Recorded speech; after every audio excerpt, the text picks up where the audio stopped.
Corona महामारीका कारण स्थगित भएका त्रिवीका परीक्षा फागुन 1 गतेदेखि हुने, कुन विषयको परीक्षा कहिले र कति बजे हुने, यो सम्बन्धी सम्पूर्ण जानकारी प्रधानमन्त्री शेरबहादुर देउवाले मागे। प्रचण्ड नेपालसँग एमसीसीमा सच्याउनु पर्ने बुदा।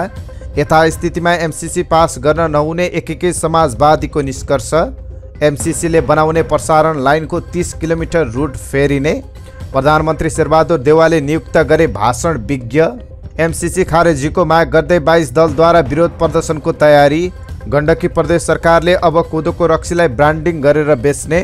एमालेको नीति एमसीसी बारे तत्कालै नबोल्ने, संसद पनि नखोल्ने। धनगढीमा प्रधानमन्त्री शेरबहादुर देउवाको पुतला जलाउन खोज्दा प्रहरीसँग झडप। नेकपा एमालेका उपमहासचिव प्रदीप ग्यावाली भन्छन्, सभामुखले माफी मागे मात्रै संसद खोल्छौँ। वाइसिएल बागमती प्रदेशले भन्यो, एमसीसीले गठबन्धन टुटे, पार्टीलाई हौसला दिन तयार छौँ। राष्ट्रिय सभाको चुनावमा अन्तर्घात गर्नेलाई कारबाही गर्न एमालेको निर्देशन। पुस महिनामा घट्यो विदेशी श्रमिकको सङ्ख्या। 16 जना नेपाली कहिल्यै नछुट्ने गरी जेलमा, कस्तो अपराधमा हुन्छ आजीवन कारावास, यो सम्बन्धी जानकारी। एमसीसीका कारण सत्तारूढ गठबन्धन अहिले कि भरे टुट्ने अवस्थामा पुगेको सीपी गजुरेलको भनाई। हाइपर नेटवर्किङ र क्रिप्टो कारोबार गर्न छुट्टै प्रहरी जस्तै एउटा टास्क फोर्स बन्ने। 3 महिनामा 1.5 करोड रुपियाँको क्रिप्टो करेन्सी कारोबार, 1 जना पक्राउ। फेसबुकको क्रिप्टो करेन्सी 22 अर्ब रुपियाँमा बिक्री हुँदै। चुनावमा एमालेसँग गठबन्धन गर्न प्रचण्ड र माधव लागि परेको सूचना पाएको महेश बस्नेतको भनाई। नक्कली पीसीआर रिपोर्ट बनाउने 4 जना पक्राउ। पर्यटन मन्त्रीले उड्डयन प्राधिकरणको बोर्डमा भने अबको महानिर्देशक प्रदीप अधिकारी। धोबीखोला करिडोर अतिक्रमित सडक पेटी खाली गराउन मन्त्री झाँक्री सडकमा। कोरोना सङ्क्रमणबाट थप 12 जनाको मृत्यु, 3637 सङ्क्रमित थपिए। सिटामोलको मूल्य समायोजन नभए फेरि अभाव हुने चेतावनी, 10 दिनमा 30 लाख चक्की उत्पादन। नेपालमा ओमिक्रोनको सब भेरिएन्ट सक्रिय बन्न थालेको डब्ल्युएचओको भनाई। गोर्खा पालुङटारका विद्यार्थीले पढाइसँगै सुरु गरे बाँझो जमिनमा तरकारी खेती, विद्यालयले व्यवस्थापन गर्दै। विदेश जाँदा अब साथमा खैनी सुर्ती बोक्न नपाइने। इन्धनको मूल्य वृद्धिले श्रमजीवी जनतालाई गम्भीर असर पारेको भन्दै फिर्ता लिन माग। तेलको भाउ अचकाली बढेका कारण अब गाडी चलाउन नसक्ने अवस्थामा रहेको यातायात व्यवसायीको भनाई। तातियो चुनावी माहौल, निर्वाचन सुरक्षा योजना ल्याउन सुरक्षा निकायलाई निर्देशन। ठुलो सङ्ख्यामा वैदेशिक दलालहरूले भिजिट भिसामा लगेर अल्पत्र पार्न थालेपछि त्रिभुवन विमानस्थलमा कडा चेक जाँच। प्रति लिटर 84 रुपियाँ पर्ने पेट्रोलको मूल्य कसरी पुग्यो 142। चर्चित र्यापर जिबबलाई मानसिक दबाव दिने गरेका अमृत लामालाई प्रहरीले पक्राउ गरी सम्झाएर छोड्यो। र देशभर शनिबारसम्म वर्षा र हिमपातको सम्भावना। कोभिड-19 का कारण स्थगित भएका त्रिभुवन विश्वविद्यालयका परीक्षा फागुन 1 गतेदेखि हुने भएको छ। त्रिवी परीक्षा नियन्त्रण कार्यालयले फागुनभित्र हुने 8वटा परीक्षाको समय तालिका सार्वजनिक गरेको छ। त्रिवी परीक्षा नियन्त्रक पुष्पराज जोशीले बुधबार विभिन्न संकायका डिनसहित बसेको बैठकले स्थगित सबै परीक्षा फागुन 1 गतेदेखि गर्ने निर्णय गरेर समय तालिका सार्वजनिक गरेको बताउनुभयो। त्रिवीको सूचना अनुसार फागुन 1 गतेदेखि वार्षिक परीक्षा अन्तर्गत विज्ञान तथा प्रविधि अध्ययन संस्थानतर्फको 4 वर्षे बीएससी तथा बीएड 4औं वर्षको नियमित तथा आंशिक परीक्षा गर्ने समय तालिका सार्वजनिक गरेको छ। परीक्षा अपराह्न 12 बजेदेखि 3 बजेसम्म हुनेछ। वार्षिक प्रणाली अन्तर्गतको कानुन संकायतर्फ 3 वर्षे एलएलबी प्रथम वर्षको नियमित परीक्षा र तेस्रो वर्षको नियमित तर्फको परीक्षा बिहान 8 बजेदेखि 11 बजेसम्म हुनेछ। फागुन 2 गतेदेखि 3 वर्षीय शिक्षा संकाय तथा मानविकी संकायका स्नातक तहको तेस्रो वर्षको नियमित आंशिक तथा प्राइभेट परीक्षा अपराह्न 12 बजेदेखि हुनेछ। फागुन 2 गतेदेखि नै 4 वर्षीय व्यवस्थापन मानविकी शिक्षाशास्त्र संकाय र विज्ञान तथा प्रविधि अध्ययन संस्थानतर्फको स्नातक तह प्रथम वर्ष नियमित तर्फको परीक्षा सञ्चालन हुनेछ। परीक्षा अपराह्न 12 बजेदेखि 3 बजेसम्म हुनेछ। फागुन 9 गतेबाट 4 वर्षीय बीएफए 4औं वर्षको पूरा तथा आंशिक तर्फको परीक्षा हुनेछ। परीक्षा बिहान 7 बजेदेखि बिहान 10 बजेसम्म हुनेछ। फागुन 13 गतेदेखि शिक्षा संकाय तथा मानविकी तर्फको 3 वर्षीय स्नातक तह तेस्रो वर्ष नियमित आंशिक तथा प्राइभेट तर्फको परीक्षा हुनेछ। परीक्षा अपराह्न 12 बजेदेखि 3 बजेसम्म हुनेछ।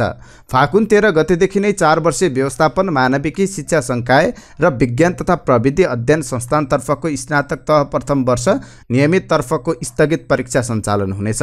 परीक्षा नियन्त्रण कार्यालयका अनुसार विज्ञान तथा प्रविधि अध्ययन संस्थान, व्यवस्थापन संकाय र शिक्षा संकायको परीक्षा बिहान 7 बजेदेखि 10 बजेसम्म र मानविकी तर्फको परीक्षा अपराह्न 12 बजेदेखि 3 बजेसम्म हुनेछ। त्रिवीले कोरोना संक्रमण तीव्र रूपमा फैलिँदै गएपछि माघ 10 गतेपछिका पूर्व निर्धारित सबै परीक्षा स्थगित गरेको थियो। प्रधानमन्त्री शेरबहादुर देउवाले नेकपा माओवादी केन्द्रका अध्यक्ष पुष्पकमल दाहाल प्रचण्ड र नेकपा एकीकृत समाजवादीका अध्यक्ष माधव कुमार नेपाललाई एमसीसी सहायता परियोजना मिलिनियम च्यालेन्ज कर्पोरेसन एमसीसीमा सच्याउनु पर्ने बुदाहरू भए लेखेर दिन भन्नुभएको छ। सत्तारूढ गठबन्धनका दुई पार्टीका अध्यक्षद्वय प्रचण्ड र नेपालसँग बुधबार बालुवाटारमा भएको छलफलमा प्रधानमन्त्री देउवाले एमसीसीमा सच्याउनु पर्ने बुदाहरू भए लेखेर दिन भन्नुभएको छ। एमसीसीमा कुन कुन कुराहरू सुधार गर्नुपर्ने छन् भनेर प्रधानमन्त्रीले सोध्नुभयो। सुधार गर्नुपर्ने कुरा उपलब्ध गराउन हामीलाई भन्नुभएको छ। प्रधानमन्त्री देउवासँगको भेटमा अध्यक्षद्वय प्रचण्ड र नेपालले हुबहु एमसीसी पारित गर्न नसकिने भन्दै संशोधन गरेर जानुपर्ने बताउनु भएको थियो। आफूले एमसीसी संशोधन हुनुपर्ने माग गरिरहँदा प्रतिपक्ष दल एमालेको वास्तविक रूप भने अझै अर्कै रहेको पनि अध्यक्ष नेपालले स्पष्ट पार्नु भएको छ। माधव नेपालका अनुसार एमसीसी हुबहु पास गर्न एमाले अध्यक्ष केपी शर्मा ओलीले भन्ने गरेका रहेछन्। उहाँले भन्नुभयो एमसीसी हुबहु पास गर्नुस्, हामी साथ दिन्छौँ भनेर केपीले भन्दा रहेछन्। हामी गलत तरिका अपनाउँदैनौँ, सबै देशसँग राम्रो सम्बन्ध राख्न चाहन्छौँ, कसैलाई देशको आन्तरिक मामिलामा हस्तक्षेप गर्न दिँदैनौँ। नेकपा एकीकृत समाजवादीले यथास्थितिमा एमसीसी पारित गर्न नहुने निष्कर्ष निकालेको छ। बुधबार काठमाडौँमा बसेको समाजवादीको सचिवालय बैठकले एमसीसी राष्ट्रको हितमा नरहेको भन्दै यथास्थितिमा पारित गर्न नहुने निष्कर्ष निकालेको एकीकृत समाजवादीका प्रवक्ता जगन्नाथ खतिवडाले जानकारी दिनुभएको छ। बैठकमा एमसीसीले उत्पन्न गरेको राजनीतिक तनावका बारेमा पनि छलफल भएको खतिवडाले जानकारी दिनुभएको छ। मिलिनियम च्यालेन्ज एकाउन्ट नेपाल विकास समिति एमसीसी नेपालले एमसीसी परियोजना अन्तर्गत प्रस्तावित रुटमा सामान्य हेरफेर गर्ने भएको छ। प्रसारण लाइनको विभिन्न भागमा करिब 30 किलोमिटर क्षेत्रमा टावरहरू रहने स्थान बदल्न लागेको हो। यसअघि भएको अध्ययन अनुसार जग्गा अधिग्रहणको प्रक्रिया थाल्दा आएका गुनासो र समस्यालाई दृष्टिगत गरेर करिब 30 किलोमिटर क्षेत्रमा रुट परिवर्तन गर्न लागि हो। सामाजिक तथा वातावरणीय हिसाबले उठेका सवाललाई सम्बोधन गर्ने गरी विभिन्न ठाउँमा टावरको लोकेसन परिवर्तन गर्न खोजिएको एमसीसी नेपालले जनाएको छ। प्रधानमन्त्री शेरबहादुर देउवा बैठकमा होस् कि सार्वजनिक मञ्चहरूमा होस् छोटो बोल्नुहुन्छ, लम्बेतान भाषण गर्ने उहाँको बानी छैन। पछिल्लो समय यदाकता लिखित सम्बोधन पनि गर्न थाल्नु भएको छ। त्यसरी गर्ने लिखित सम्बोधन कहिले केन्द्रीय सदस्य रमेश लेखक त कहिले कङ्ग्रेस महामन्त्री तत्कालीन प्रवक्ता विश्वप्रकाश शर्मा लगायतले तयार पार्नुहुन्थ्यो। सोमबार भने प्रधानमन्त्री देउवाले भाषण, मन्तव्य तथा वक्तव्य विज्ञ नै नियुक्त गर्नुभएको छ। प्रधानमन्त्री भएको 6 महिनासम्म सचिवालय समेतलाई पूर्णता दिन नसक्नु भएका उहाँले सोमबार निजी सचिवालयमा 4 सदस्य नियुक्त गर्नुभएको छ। उहाँहरूमध्ये नुवाकोटका किरण गजुरेललाई भाषण, मन्तव्य तथा वक्तव्य विज्ञ नियुक्त गर्नुभएको छ। गजुरेलले भन्नुभयो, भाषणहरू तयार पार्दा राय सल्लाह दिने मेरो काम हुन्छ। नेकपा मसाल र क्रान्तिकारी माओवादी सहितका 22 राजनीतिक दल तथा संगठनले एमसीसी खारेजको माग गर्दै विरोध प्रदर्शन गर्ने भएका छन्। माघ 26 गते राजधानीमा प्रदर्शनको तयारी गरिएको 22 राजनीतिक दलद्वारा बुधबार जारी विज्ञप्तिमा जनाइएको छ। राष्ट्रघाती एमसीसी सम्झौताको खारेजीका लागि हुन गइरहेको विरोध प्रदर्शनमा सहभागी बनौं भन्ने नाराका साथ माघ 26 गते माइतीघर मण्डलामा विरोध प्रदर्शनको आयोजना गरिएको छ। गण्डकी विश्वविद्यालयले कोदोबाट उत्पादन हुने मदिरालाई ब्रान्डिङ गर्ने भएको छ। गण्डकी प्रदेशका विभिन्न जिल्लामा व्यावसायिक रूपमा उत्पादन हुने मदिरालाई कसरी ब्रान्डिङ गर्न सकिन्छ भनेर अध्ययन सुरु गरिएको छ। पर्वत, कास्की, स्याङ्जा, लमजुङ र बागलुङ गरी 5 जिल्लामा उत्पादित स्थानीय मदिरालाई ब्रान्डिङ गर्ने गरी अध्ययन सुरु गरिएको गण्डकी विश्वविद्यालयका रजिस्ट्रार कैलाश तिमिल सिन्हाले जानकारी दिनुभयो। ब्रान्डिङ र गुणस्तर मापनको अभावमा घरेलु मदिरा उत्पादनमा प्रतिबन्ध तथा उत्पादित मदिरा समेत खेरा जाने गरेको छ। विदेशी मदिरा आयातमा वृद्धि भइरहेको अवस्थामा यसलाई प्रतिस्थापन गरी रोजगारी सिर्जना गर्ने र प्रदेशलाई आर्थिक समृद्धितर्फ लैजान ब्रान्डिङको अवधारणा अगाडि सारिएको छ। गण्डकी प्रदेश सरकारका पूर्व मुख्यमन्त्री पृथ्वी सुब्बा गुरुङको कार्ययोजना अनुरूप कोदोको रक्सीलाई ब्रान्डिङ गर्न थालिएको रजिस्ट्रार तिमिल सिन्हाले जानकारी दिनुभयो।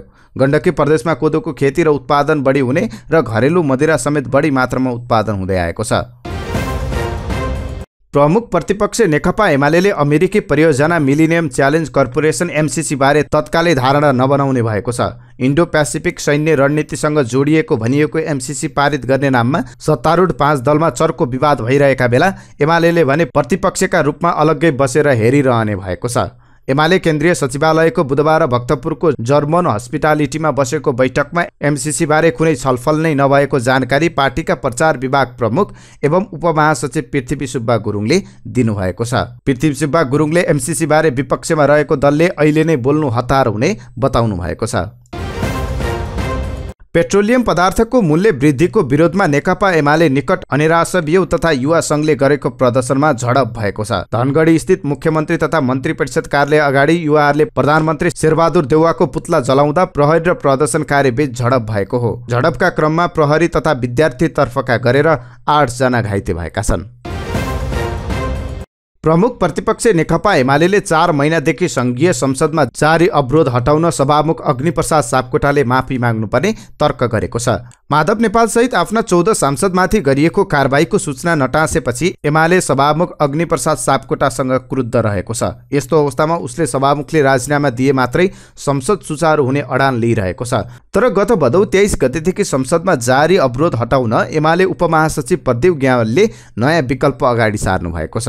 एमालेको भातृ संगठन युवा संघले बुधबार काठमाडौँमा गरेको अन्तर्क्रिया कार्यक्रमलाई सम्बोधनका क्रममा ग्यावालले सभामुख सापकोटाले पार्टी विभाजनमा गल्ती स्वीकार्दै क्षमा मागेमा संसदको अवरोध हटाउन सकिने तर्क गर्नुभएको छ। नेकपा माओवादी केन्द्र निकट युवा संगठन वाइसिएलको बागमती प्रदेशको बैठक सम्पन्न भएको छ। अस्तिदेखि सुरु भएको बैठक 2 दिन चलेर हिजो सकिएको हो। बैठकले प्रदेशभर प्रशिक्षण चलाउने निर्णय गरेको छ। एमसीसीकै कारणले गठबन्धन टुटे पनि पार्टीलाई ढुक्कसँग अगाडि बढाउने हौसला र साथ दिन संगठन तयार रहेको पनि वाइसिएलले बताएको छ। स्थानीय चुनावमा युवाहरूको तागत एकजुट बनाएर पार्टीको उपस्थिति बलियो बनाउन लागि पर्ने बैठकले निर्णय गरेको छ। प्रमुख प्रतिपक्ष नेकपा एमाले हालै सम्पन्न भएको राष्ट्रिय सभाको निर्वाचनमा अन्तर्घात गर्नेलाई छानबिन गरी कारबाही गर्न सम्बन्धित प्रदेश कमिटीलाई निर्देशन दिएको छ। बुधबार बसेको सचिवालयको बैठकले प्रदेश 1 र सुदूरपश्चिम प्रदेश कमिटीलाई छानबिन गरी कारबाही गर्न निर्देशन दिएको प्रचार विभाग प्रमुख पृथ्वी सुब्बा गुरुङले जानकारी दिनुभएको छ। त्यस्तै बैठकले जनसंगठनको महाधिवेशनलाई निरन्तरता दिने निर्णय गरेको छ। पार्टीको नियमावली पारित गर्दै फागुनभरि सदस्यता नवीकरण अभियान चलाउने निर्णय पनि बैठकले गरेको छ। गत पुस महिनामा रोजगारीका लागि विदेशी नेपाली श्रमिकको संख्या घटेको छ।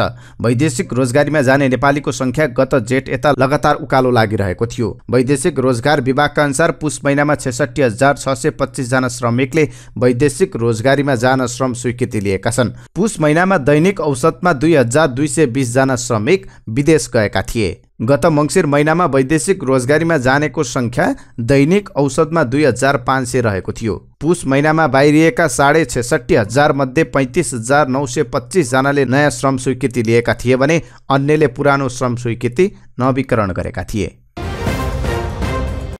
2077 साल साउनमा काठमाडौँको गङ्गबुमा एउटा सुटकेस भेटियो जहाँ टाउको र शरीरका विभिन्न अङ्ग छत विच्छेद भएको शव थियो।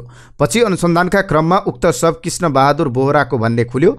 हत्याको शङ्कामा प्रहरीले शव भेटिएको स्थल नजिकै डेरा गरी बस्ने कल्पना मुडाभरीलाई चितवनको टाँडीबाट पक्राउ गर्यो। अनुसन्धानबाट खुल्यो कि डेरामा आइरहने कृष्ण बहादुरको कल्पनाले नै हत्या गरी टाउको खुट्टा अलग्याएर सुटकेसमा हाली सडक किनारमा फ्याँकेकी रहेछन्। काठमाडौँ जिल्ला अदालतले उक्त अभियोगमा दोषी ठहर गर्दै कल्पनालाई आजीवन कैद सजाय सुनायो। केन्द्रीय कारागारमा सजाय काटिरहेकी छन्। मुलुकी अपराध संहिता 2074ले हत्यारालाई आजीवन कारावासको सजाय व्यवस्था गरेको छ। विभिन्न 6वटा कसुर गर्नेलाई आजीवन कारावासको सजाय हुने व्यवस्था छ। मुलुकी अपराध संहिताको दफा नम्बर 41 मा कुर यातना दिई वा निर्ममतापूर्वक ज्यान मारेमा, अपहरण गरी वा शरीर बन्धक बनाई ज्यान मारेमा, वायुयान अपहरण गरी वा वायुयान विस्फोट गरी ज्यान मारेमा, सार्वजनिक रूपमा उपयोग हुने पेय तथा खाद्य पदार्थमा विष हाली ज्यान मारेमा, जबरजस्ती करणी गरी ज्यान लिएमा र कुनै जाति वा सम्प्रदायको अस्तित्व नै विनाश गर्ने गरी जाति हत्या गरेको वा गर्ने उद्देश्यले कसुर गरेमा जन्म कैद हुने व्यवस्था छ।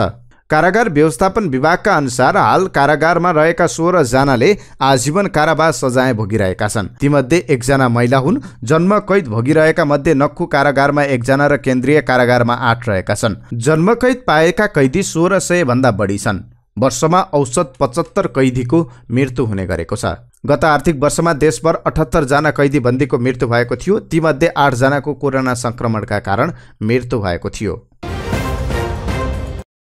नेकपा क्रान्तिकारी माओवादीका नेता सीपी गजुरेलले एमसीसीका कारण सत्तारूढ गठबन्धन टुट्ने अवस्थामा पुगेको दाबी गर्नुभएको छ। पार्टी निकट विद्यार्थी संगठन अनि राष्ट्रव्यापी क्रान्तिकारीले काठमाडौँमा आयोजना गरेको एक कार्यक्रममा बोल्दै उहाँले कार्यपालिका, न्यायपालिका र व्यवस्थापिका राज्यका मुख्य 3 अङ्ग असफल भइसकेको जिकिर गर्नुभएको छ। नेता गजुरेलले मुलुकको अर्थतन्त्र समेत कोल्याप्स हुने अवस्थामा पुगेको भन्दै यसलाई निकास दिन कम्युनिस्ट क्रान्तिकारीहरूको सहकार्यमा जोड दिनुभएको छ। हाइपर लगायतका नेटवर्किङ तथा क्रिप्टो कारोबार नियन्त्रण गर्न उच्चस्तरीय टास्क फोर्स गठनको प्रस्ताव गरेको छ। डिजिटल प्रविधिको प्रयोग मार्फत राजस्व चुहावट बढेको र रेमिटान्सको प्रवाहमै असर परेको भन्दै अर्थमन्त्री जनार्दन शर्माले यस्तो कारोबार नियन्त्रण गर्न आजैबाट काम सुरु गर्न टास्क फोर्स गठनको प्रस्ताव गर्नुभएको छ। सोमबार मन्त्रालयमा आयोजित केन्द्रीय राजस्व चुहावट नियन्त्रण समितिको बैठकमा उहाँले यस्तो प्रस्ताव गर्नुभएको हो। Cryptocurrency, digital casino, digital networking लगायतका अवैध कार्य भइरहेको हामी ठुलो हेरेर बस्न सक्दैनौँ। त्यसको नियन्त्रणका लागि कार्य आजैबाट सुरु गर्नुपर्छ, अर्थमन्त्रीको भनाई उद्धृत गर्दै बैठकमा सहभागी एक सदस्यले भनेका छन्। नेपालमा प्रतिबन्धित डिजिटल मुद्रा क्रिप्टोकरेन्सीको कारोबारमा संलग्न भएको अभियोगमा 1 जना पक्राउ परेका छन्। पक्राउ पर्नेमा भक्तपुरको दुवाकोट 2 का 30 वर्षीय रविन्द्र अधिकारी रहेका छन्। महानगरीय प्रहरी कार्यालय रानीपोखरीका प्रमुख हरिबहादुर पालका अनुसार 3 महिनामा उनको कारोबार 1,48,44,000 रुपियाँ देखिएको छ। अधिकारीमाथि थप अनुसन्धान र कारबाहीका लागि महानगरीय प्रहरी परिषद टेकुलाई बुझाइएको छ। सोसियल मिडिया कम्पनी मेटा फेसबुकले आफ्नो क्रिप्टोकरेन्सी बिक्री गर्ने भएको छ। मेटाले आफ्नो डीएम नामक क्रिप्टोकरेन्सी 18 करोड 20 लाख डलरमा बिक्री गर्ने भएको छ। फेसबुकको क्रिप्टोकरेन्सी परियोजना सञ्चालन गरिरहेको द डीएम एसोसिएसनले एक घोषणा गर्दै आफ्नो क्रिप्टोकरेन्सीको सम्पूर्ण सम्पत्ति सिल्भरगेट क्यापिटल कर्पोरेसनलाई बिक्री गर्न लागेको जनाएको छ। सन् 2019 मा लिब्रा नामबाट सुरु भएको फेसबुकका क्रिप्टोकरेन्सी सुरुवाती चरणबाटै नीति निर्माताहरूको विरोधको तारो बनेको थियो। नेकपा एमालेका पोलिट ब्युरो सदस्य एवं युवा नेता महेश बस्नेतले माओवादी अध्यक्ष पुष्पकमल दाहाल प्रचण्ड र नेकपा यसका अध्यक्ष माधव कुमार नेपाललाई घाँडो र अवसरवादीको संज्ञा दिनुभएको छ। स्थानीय तह निर्वाचन, संवैधानिक व्यवस्था र अबको राजनीतिक विषय खुल्ला बहस कार्यक्रममा सम्बोधन गर्दै उहाँले यस्तो टिप्पणी गर्नुभएको हो। मञ्चमा रहनुभएका कङ्ग्रेस नेता मिनेन्द्र रिजालतर्फ संकेत गर्दै उहाँले कङ्ग्रेस अहिले प्रचण्ड र नेपाललाई छाडेर जाने कि एक्लै जाने भन्ने दोधारे अवस्थामा रहेको बताउनुभयो। अवसरवादीहरूलाई बोकेर लोकतन्त्रको रक्षा गर्न नसकिने उहाँको भनाइ छ। कोरोनाको नक्कली पीसीआर रिपोर्ट बनाउने अस्पतालका कर्मचारी तथा बेचौलियालाई प्रहरीले पक्राउ गरेको छ। महानगरीय अपराध महाशाखाको टोलीले काठमाडौँ उपत्यकाभित्रका नागरिक अस्पताल र कान्तिपुर अस्पतालको ल्याबबाट नक्कली पीसीआर रिपोर्ट फेला पारेपछि 4 जनालाई पक्राउ गरेको हो। पक्राउ पर्नेमा नागरिक अस्पतालका प्रबन्धक प्रसन्न कुमार झा र बेचौलिया रोशन कुमार छिटान तथा कान्तिपुर अस्पतालबाट नगेन्द्र यादव र माधव मैनाली रहेका छन्। वैदेशिक रोजगारीमा जाने व्यक्तिका लागि सरकारले तोकेभन्दा बढी रकम लिएर नक्कली पीसीआर रिपोर्ट बनाउने गरेको उजुरी परेपछि प्रहरीले अनुसन्धान गरेको र छापा मार्दा नक्कली पीसीआर रिपोर्ट बनाउने पाइएको महानगरीय अपराध महाशाखाका प्रवक्ता एसपी कृष्ण कोइरालाले जानकारी दिनुभएको छ। संस्कृति, पर्यटन तथा नागरिक उड्डयन मन्त्री प्रेम आलेले नेपाल नागरिक उड्डयन प्राधिकरणको महानिर्देशकमा प्रदीप अधिकारी नियुक्त भएको जानकारी दिनुभएको छ। आलेले मङ्गलबार बसेको प्राधिकरणको सञ्चालक समिति बोर्ड बैठकमा यस्तो जानकारी गराएको एक सञ्चालक समिति सदस्यले बताएका छन्। उड्डयन प्राधिकरण अन्तर्गत राष्ट्रिय गौरवको आयोजना निर्देशकका रूपमा रहनुभएका अधिकारी नियुक्तिबारे मन्त्री परिषदको मङ्गलबार सार्वजनिक भएको निर्णयहरूमा भने उल्लेख छैन। एक मन्त्रीका अनुसार सोमबारको मन्त्री परिषद बैठकमा यसबारे प्रस्ताव आएको थिएन। आलेकै आधारमा अधिकारी महानिर्देशक नियुक्त भएको बताएका हुन् भन्ने प्रश्न छैन। महानिर्देशक बनेका भनिएका चितवन स्थायी ठेगाना भएका अधिकारी 42 वर्षका छन्। उनी 2064 सालमा प्राधिकरणमा 7औं तहमा इन्जिनियरका रूपमा सेवा प्रवेश गरेका थिए। 2074 सालमा 8औं तहमा रहेका बेला खुल्ला प्रतिस्पर्धाबाट 11औं तहमा नाम निकाल्न सफल भएका थिए। शहरी विकास मन्त्री रामकुमारी झाँक्रीले धोबीखोला करिडोरमा सडक ओगटेर राखिएका निर्माण सामग्री हटाउन निर्देशन दिनुभएको छ। बुधबार धोबीखोला करिडोरको स्थलगत अनुगमन गर्दै मन्त्री झाँक्रीले सडकमा निर्माण सामग्री राख्दा दोहोरो आवत जावतमा कठिनाई भएको भन्दै सडक ओगटेर राखिएका निर्माण सामग्री हटाउन निर्देशन दिनुभएको हो। मन्त्री झाँक्रीको निर्देशनपछि केही स्थानमा रहेका निर्माण सामग्रीलाई डोजर लगाएर काठमाडौँ महानगरले हटाएको थियो। त्यस्तै उहाँले जथाभावी पार्किङ र फुटपाथका पसल पनि हटाउन निर्देशन दिनुभएको छ। कोरोना संक्रमणबाट एकै दिन 12 जनाको मृत्यु भएको छ। स्वास्थ्य मन्त्रालयकी प्रवक्ता डाक्टर सङ्गीता मिश्रले नियमित प्रेस ब्रिफिङका क्रममा पछिल्लो 24 घण्टामा 12 जनाको मृत्यु भएको जानकारी दिनुभएको हो। त्यस्तै पछिल्लो 24 घण्टामा थप 3637 जनामा कोरोना भाइरस कोभिड-19 को संक्रमण पुष्टि भएको छ। नेपाल औषधि लिमिटेडले पछिल्लो 10 दिनमा 10 लाख चक्की सिटामोल उत्पादन गरेको छ। औषधि लिमिटेडका सूचना अधिकारी तथा खरिद प्रमुख टिकाराम अर्यालले माघ 9 गते यता दैनिक 3 लाख भन्दा बढी चक्की सिटामोल उत्पादन गरिएको छ। अर्यालले पछिल्लो 2 दिन यता भने उत्पादन भएका 2 ब्याच सिटामोलको प्याकेजिङको काम भइरहेको जानकारी दिनुभएको छ। कच्चा पदार्थ खरिद नभएपछि करिब 3 साता सिटामोलको उत्पादन रोकेको औषधि लिमिटेडले कच्चा पदार्थ आएपछि 10 दिनभित्र पुनः सिटामोल उत्पादन सुचारू गर्दै बजार पुर्याउन थालेको छ। थप 30 लाख चक्की सिटामोल उत्पादन हुने कच्चा पदार्थ पनि 1-2 दिनभित्रै आइपुग्ने अर्यालले जानकारी दिनुभयो। सरकारले मूल्य समायोजन नगरे प्यारासिटामोलको उत्पादन नै बन्द गर्ने अवस्थामा पुगेको नेपाल औषधि उत्पादक सङ्घले बताएको छ। मूल्य समायोजनका लागि सरकारबाट केही पहल नभएको भन्दै आफूहरू उत्पादन बन्द गर्ने अवस्थामा पुगेको संस्थाले जनाएको छ। सरकारले मूल्य समायोजन गर्छ भने गर्छ, गर्दैन भने यो सर्टेज फेरि पनि हुन्छ। अहिले प्यारासिटामोलको उत्पादन खर्च नै नउठ्ने उत्पादकहरू बताउँछन्।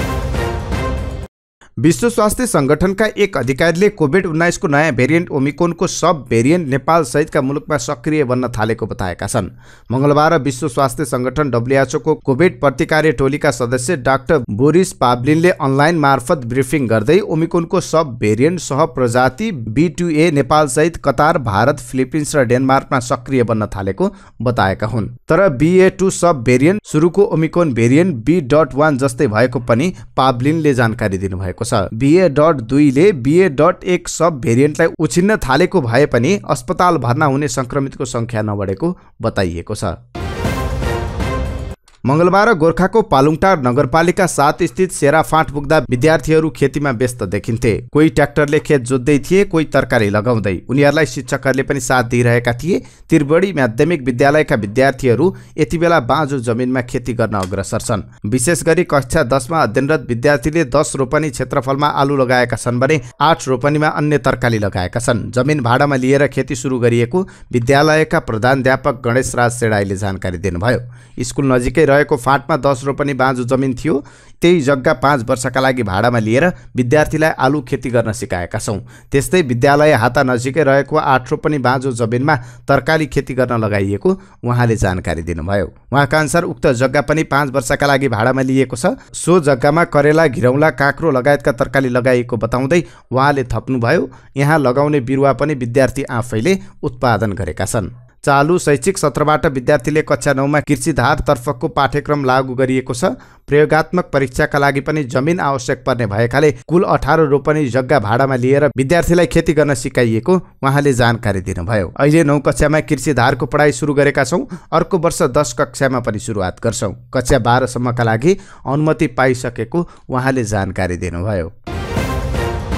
नेपालमा विदेश जाने यात्रुलाई साथमा सुर्तीजन्य पदार्थ नबोक्न अन्तर्राष्ट्रिय विमानस्थल सुरक्षा कार्यालयले सचेत गराएको छ। कार्यालयको सूचना हिमालयन एयरलाइन्सले सार्वजनिक गर्दै यस्तो जानकारी गराएको हो। वैदेशिक रोजगार विभाग र महानगरीय प्रहरी परिसर रानीपोखरीको पत्र राख्दै कम्पनीले यस्ता वस्तु बोकेर यात्रा नगर्न भनेको छ। सुरक्षा कार्यालयका अनुसार यात्रुले साथमा चुरोट, खैरी, सुर्ती, पराग जस्ता वस्तु राख्न पाउँदैनन्। मासुजन्य खाद्य पदार्थ र विभिन्न प्रजातिका बोट बिरुवा लैजाँदा समेत क्वारेन्टिन कार्यालयबाट अनुमति लिएर मात्र लैजान समेत सचेत गराइएको छ। नेपाली यातायात स्वतन्त्र मजदुर संगठनले तत्काल इन्धनको मूल्य वृद्धि फिर्ता लिन माग गरेको छ। संगठनका अध्यक्ष भीमज्वाला राई र महासचिव केशव थापाले बुधबार जारी गरेको विज्ञप्तिमा मूल्य वृद्धिले श्रमजीवी जनतालाई गम्भीर असर परेको उल्लेख गरिएको छ। आधारभूत तहका जनताको जीवनसँग जोडिएको अत्यावश्यक वस्तु इन्धनको मूल्य वृद्धि तत्काल फिर्ता लिन सरकारलाई हार्दिक अपील गर्दछौं। नेपाल आयल निगमभित्र हुने चुहावटलाई रोक्दै आर्थिक रूपमा पारदर्शी र मितव्ययी बनाउनुको सट्टा घाटाको सम्पूर्ण भार जनतामाथि थुपार्ने गरी गरिएको जनविरोधी निर्णय सच्याउन सरकारलाई आग्रह गर्दछौं। निगमलाई व्यवस्थित गर्दै शुद्धिकरणमा लैजानु पर्नेमा निर्लज्ज जनतामार निर्णय गर्ने निगमका तालुकदार र तिनका संरक्षण गर्ने सरकारले जनताको भावनालाई सम्बोधन गर्दै मूल्य वृद्धि तत्काल फिर्ता लिनुपर्ने विज्ञप्तिमा उल्लेख छ। अन्यथा श्रमजीवी जनताको आन्दोलनको सामना गर्न तयार रहन सरकारलाई विज्ञप्ति मार्फत चेतावनी दिइएको छ। नेपाल आयल निगमले मंगलबार राति 12 बजेदेखि लागू हुने गरी डिजेल, पेट्रोल र मट्टीतेलको मूल्य बढाएको छ। यातायात व्यवसायीले भने यसरी मूल्य बढिरहे आफूहरूले गाडी चलाउन नसक्ने बताएका छन्।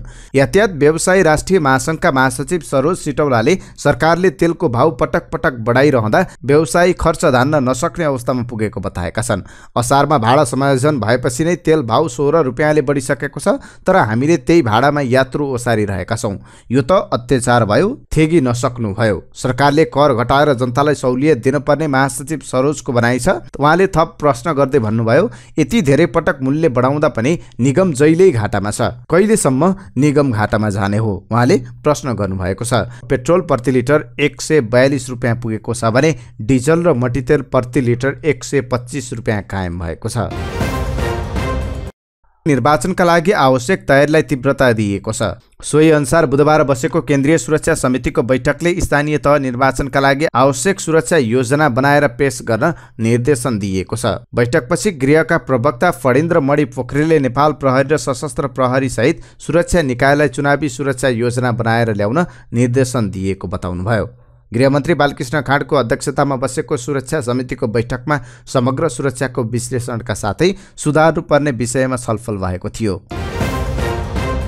त्रिभुवन अन्तर्राष्ट्रिय विमानस्थल स्थित अध्यागमन कार्यालयले श्रीमान भेट्न 2 छोरीसहित कतार जान लागेकी धनुषाकी रोहिणी खातुनसहित 14 जनालाई फिर्ता गरेको छ।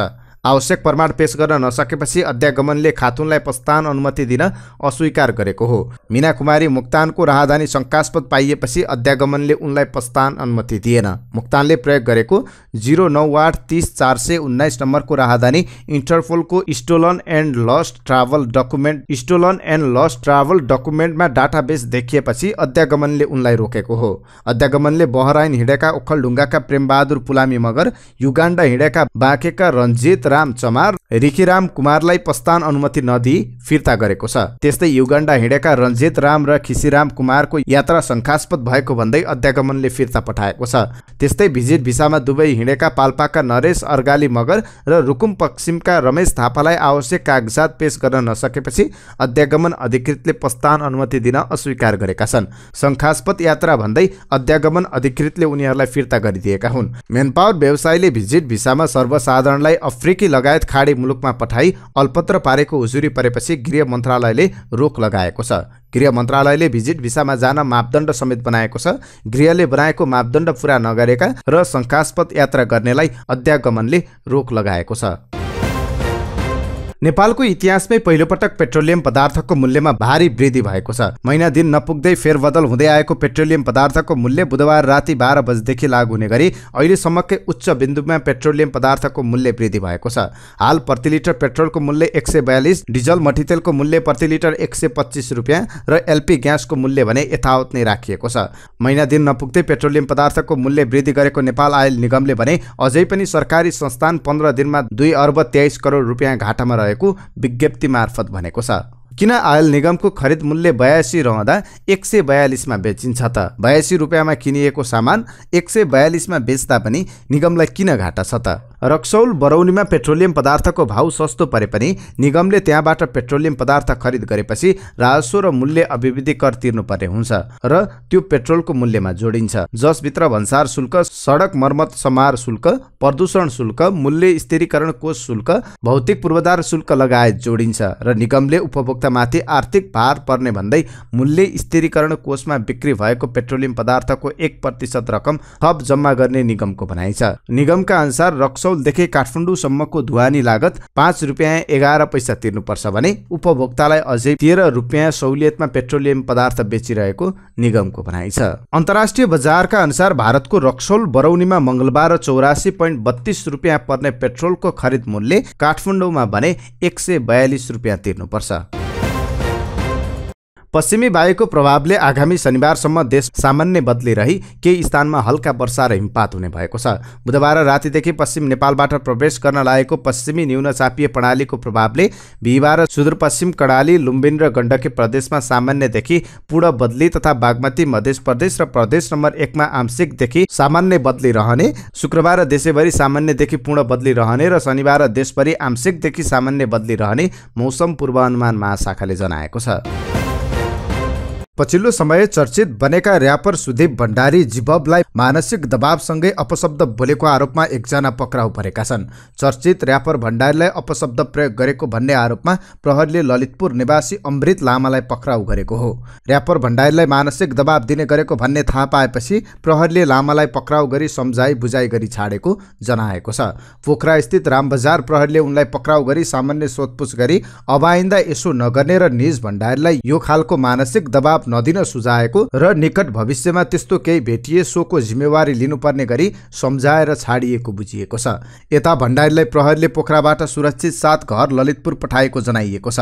रिपोर्टर 7सँग कुरा गर्दै र्यापर भण्डारीले आफ्ना सबै डिजिटल एकाउन्टहरू पनि लामाले नै कब्जा गरेको बताएका छन्। लामाले डर धम्की देखाउँदै मानसिक तनाव समेत दिने गरेको दावी र्यापर भण्डारीले गरेका छन्। प्रहरी कार्यालयमा मिलापत्र भइसकेपछि उनीहरू बीचको केस समाधान भइसकेको छ।